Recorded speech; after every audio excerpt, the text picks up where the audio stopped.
most serious vinyl collectors will have a grail or a grail list. Those albums that are their quest to find that, ever elusive.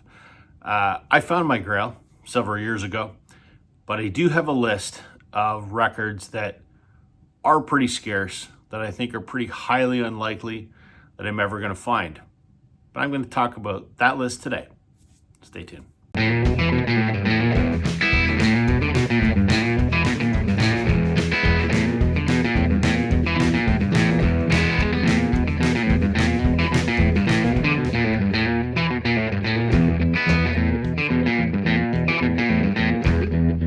Hey everybody, welcome to Northern Revolutions. I'm Rob. Welcome back if you're returning. Welcome if you're new. Grails, elusive records, whatever you want to call them. We all have them. I found my holy grail years ago when I started collecting records in the early 90s. I wanted a Beatles Butcher cover. Never thought I would own one.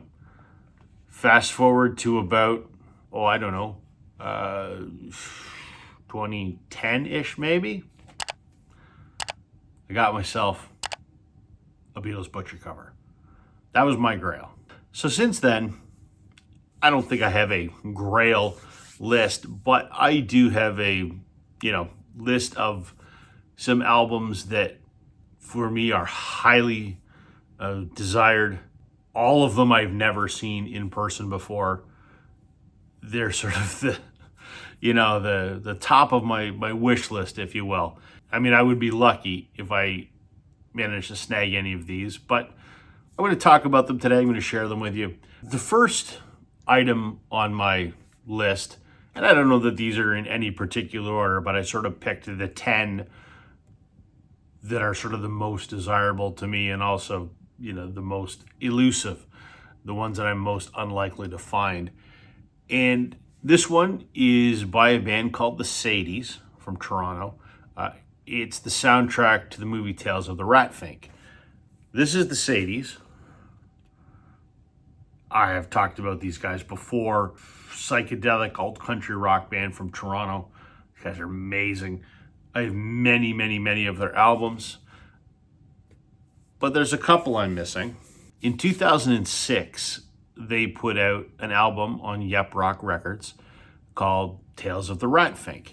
Tales of the Ratfink was a documentary film that was produced and directed by a Canadian filmmaker named Ron Mann, and it was a largely animated biopic of Ed Big Daddy Roth. Ed Roth was a Southern California-based artist and car designer, among other things. And he's sort of the one that kind of fostered that California car culture, hot rods and that kind of thing in the 70s. And he, being an artist as well, created the famous Ratfink character. And so Ron Mann put together a biopic that has many vocal appearances by a cavalcade of very famous actors. And the Sadies put together the soundtrack for this. The Sadies range anywhere from, I kind of call them cosmic cowboys, but they do rock, country, psychedelic country. This is a purely psychedelic rock album, but it was pressed on vinyl by Yep Rock in 2006. There's only one pressing. I'm probably not going to find one. They come up occasionally at Discogs. There's a listing right now, and it's a couple $100. I'm not going to pay a couple $100. So hopefully someday I'll luck upon a Tales of the Ratfink by the Sadies. The next one on my list is a Beatles record, and this is one of the VJ releases, the Beatles versus the Four Seasons. Long story short, initially in the US, Capitol refused to release the Beatles. So EMI sold the rights for a period of time to VJ, which was a small independent Chicago-based label, I believe. And so VJ really milked that. And they essentially took one album and stretched it out to about 3 or 4. I have all the other VJ releases. I mean, this is the one everyone knows. Introducing the Beatles. This was the first US Beatles record, the second Beatles record in North America, because the Canadian Beatlemania with the Beatles came out first. But this is the first American record on VJ. This is a legitimate copy. This is probably the most counterfeited record in the world, I would imagine. Then VJ repackaged it as songs, pictures, and stories of the fabulous Beatles. Then they put out Jolly What? The Beatles and Frank Ifield. And then there's a different cover variant of this as well. And then they put out an interview disc called Hear the Beatles Tell All. The one I really want is the Beatles versus the Four Seasons. It is a double album. It's just a repackaging of Introducing the Beatles on one disc and the greatest hits of the Four Seasons on another disc, put into a gatefold cover. So I already have the music, but I want that package. Very hard to find. I have never seen one. They do come up on Discogs occasionally, and they do come up on eBay occasionally, and they're very, very expensive. Close to the $1,000 range by the time I get it here, which is absolutely absurd. So, am I ever going to own this record? I doubt it. But it would be nice because I'm a Beatles completist. I've got just about everything. This is the last VJ release that I need. So hopefully someday the stars align and I, find one somewhere or somehow luck upon a copy. Next on my list, not that this is anything spectacular. I'm a big Aerosmith fan. I would really like to have a copy of Aerosmith's big ones on vinyl. I played the living crap out of that CD back in the 90s. I mean, it's kind of that compilation of hits from, that late 80s, early 90s period, which all the snobs don't like, but I do because that was my Aerosmith. It has only seen 3 vinyl pressings. Originally in 94, there was a European pressing, pressed in Holland. There was a Brazilian pressing. And then in 97, there was a Japanese pressing. So all of these pressings are 30 years old or damn close to 30 years old, has never been repressed. It's the only Aerosmith record I don't have. I have Honkin' on Bobo. I have Just Push Play, which are incredibly rare. Maybe a little more rare than big ones, to be quite honest. But I really want big ones. Do I have those songs? Yeah, because I have every Aerosmith album. But I just, again, because for certain artists, I'm a completist. That's one of them. And because I absolutely loved that CD as a teenager, I still have the CD. And it has been played thousands of times. Really like that on vinyl. But I'm not prepared to pay $250, which is what I could buy one off of eBay for today. And I think it's absurd to pay that amount of money for that. The next one is, I think, the one on my list today that I am least likely to ever own. It's a Bryan Adams album. I don't laugh if you want. Liking Bryan Adams isn't cool. Again, I don't care. I like Bryan Adams. I have everything he's ever put out on vinyl. But there's one that is really obscure on a day like today. That's his album from 1997. It was pressed once and only once on vinyl, and that was in 97 when the album came out. It was a UK pressing. It has only ever sold once on Discogs, and that was for $960. When you look up a Discogs listing, you can see how many people have it in their want list and how many people have it in their collection. I didn't even know that this existed on vinyl. That's how rare this record is. I've never seen it on eBay. I've never seen it on Discogs, but Discogs says it has been sold once. 284 people have it in their want list. 9 people have it in their collection. That's how stupidly rare this thing is. I don't think I'm ever going to own it because I have never in 20 years seen one come up for sale. I hope somehow one falls out of the sky, but that's highly unlikely. Next on my list is an album. How do I put this? But is an album by a band that I don't respect at all. Sort of.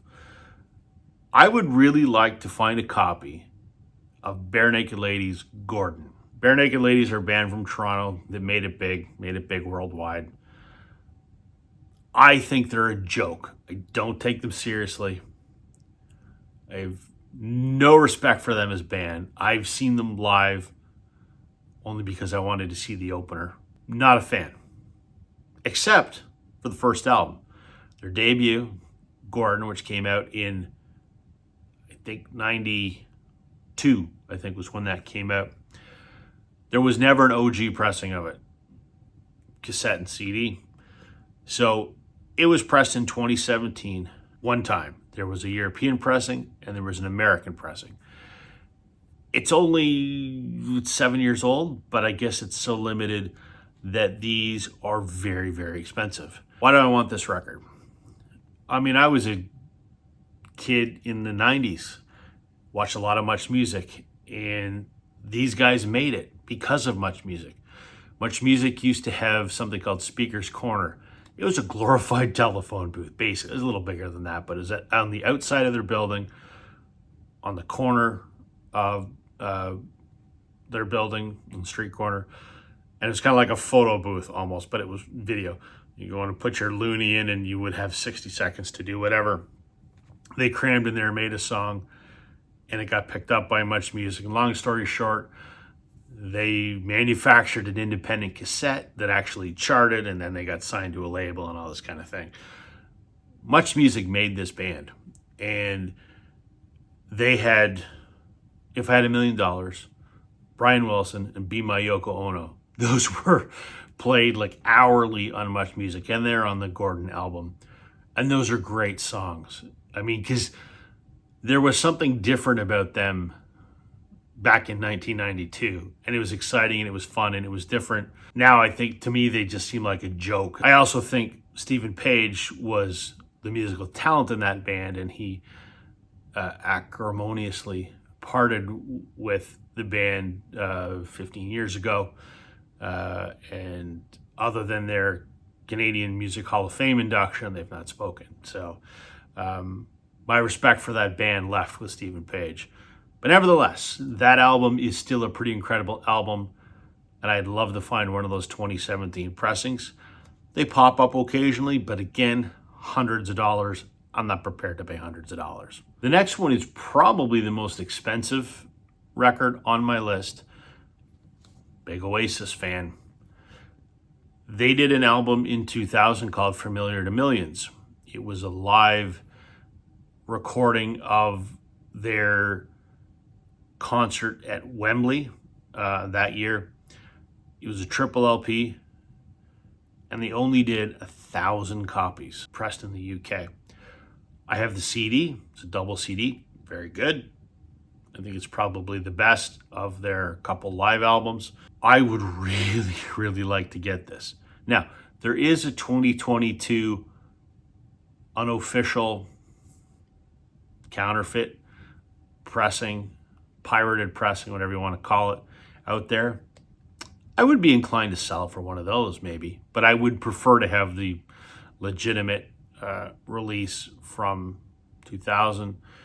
But it does pop up, a couple times a year on eBay, and every time it's been around $1,000.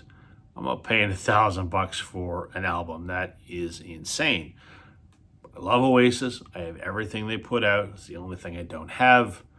I would like to have it, not only because I'm a completist on that artist, but also because I really enjoy that live record. So maybe they'll repress it. They've repressed everything else in the Oasis catalog except Familiar to Millions. Who knows? Let's hope. The next one's kind of an odd one. This is The Passengers Original Soundtrack 1. What is it? Even though it doesn't say it, it is a U2 album.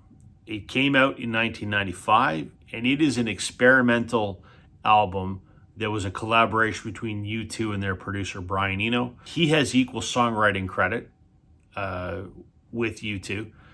And because it's not typical U2 music, it's somewhat experimental, they didn't want to call it a U2 album, so they decided to call themselves Passengers. And it is a collection of songs or soundtracks for largely fictitious films. There were 3 songs that actually appeared in real films, but the rest are totally made up. Luciano Pavarotti makes a guest appearance on the song Miss Sarajevo. I don't own it, even on CD, actually. It's the only U2 project I don't have. There's a UK pressing, there's a US pressing. Again, this is one of those that occasionally pops up on Discogs. Never seen it on eBay. But again, priced hundreds of dollars, and that's not happening. So someday, maybe, I would like it. I've never even heard it, to be quite honest. I've never even heard it on CD or anything. I mean, the CD is very easy to come by. I could probably go to my local CD shop and it's there. But just because I have everything U2, I kind of want to have this at some point, but doubtful. This one is one that doesn't really have a lot of explanation. I like the Wallflowers, Jacob Dylan, their album Breach from 2000. I'd really like that. It was only pressed in 2000, has never been repressed. I have an OG of Bringing Down the Horse, and I was thrilled to get that. And then like 6 months later, they reissue it, which is fine, whatever. I would really like a copy of Breach on vinyl. My 2 favorite Wallflower albums are Bring Down the Horse and Breach. So I don't know why that hasn't been repressed. I think everything else in their catalog has. So I don't know. We'll see. U2 is going to make another appearance on here. They did a EP called Wide Awake in Europe, which is this kind of essentially the sister companion to this, which is Wide Awake in America. Wide Awake in America came out in 1985. Wide Awake in Europe came out in 2010. It was a Record Store Day pressing for Record Store Day in America. There are only 5,000 numbered copies produced. It's got 3 live tracks on it. It's got Mercy, I'll Go Crazy If I Don't Go Crazy Tonight, and Moment of Surrender. Love those songs. It's the only U2 record other than Passengers that I don't have. These are expensive. They're, $400 and $500 because there's only 5,000 of them in the world. So maybe that might happen. There's a chance that somebody, down the road may not know what it is, potentially. Keep my fingers crossed. I've talked many times before that I'm a huge fan of The Darkness. And for a long time, The Darkness Permission to Land was a record I really needed to get. I never did find an OG, but then they did an anniversary reissue and a box set. And I got both of those, which was great. But the one Darkness record that evades me is One Way Ticket to Hell and Back, which was the follow-up to Permission to Land. Came out in 2005. I think the only song on there was the title track. I think it was the only hit off of there. But I enjoy that record. I really like that single. I'd like to get that album. But when I looked online last night, there are, a handful of copies on eBay right now. Like $600, $700, $800 Canadian. It's absurd. I hope next year is the 20th anniversary. Maybe they'll do a reissue of it like they did with Permission to Land. Fingers crossed. I'll be happy with the reissue if they do one. I don't really care if it's an OG. I would just like that album to listen to on vinyl. And last but not least, I'd like to find myself an OG pressing of 16 Stone by Bush. Listened to that album a lot when I was a teenager. There are represses of it. My wife has a repress of it upstairs. I would like the original. There are 2 different pressings, both from 1994. And both American, but one of them is a white vinyl pressing. I don't care whether it's the black one or the white one. Doesn't matter. I would like one of those 1994 pressings of that record. I played that CD a ton when I was a teenager. Interesting fact, the Canadian version of the CD, they were called Bush X in Canada because I guess there was already a band called Bush. So for legal reasons, they were called Bush X. And our version of 16 Stone, you could get a double disc one that had a bunch of live stuff on it. I had that back in the day. I don't have it anymore. I'm not sure what happened to it. But yeah, it's a fun little piece of trivia. But I'd like to track myself down an OG pressing of 16 Stone by Bush. There you go, folks. There are the 10 most sought after records by me. The 10 albums that I am probably least likely to own. There are many others on my list, but these are the ones that I don't think are ever going to materialize. But never say never, you know. Took me 20 years to get a Butcher cover, so stranger things have happened. Let me know in the comments, what are the most elusive records for you, or what is your grail that you're chasing? I'd be very interested to hear that. That's everything for me today, everybody. Thanks for watching. Catch you on the flip side. Bye.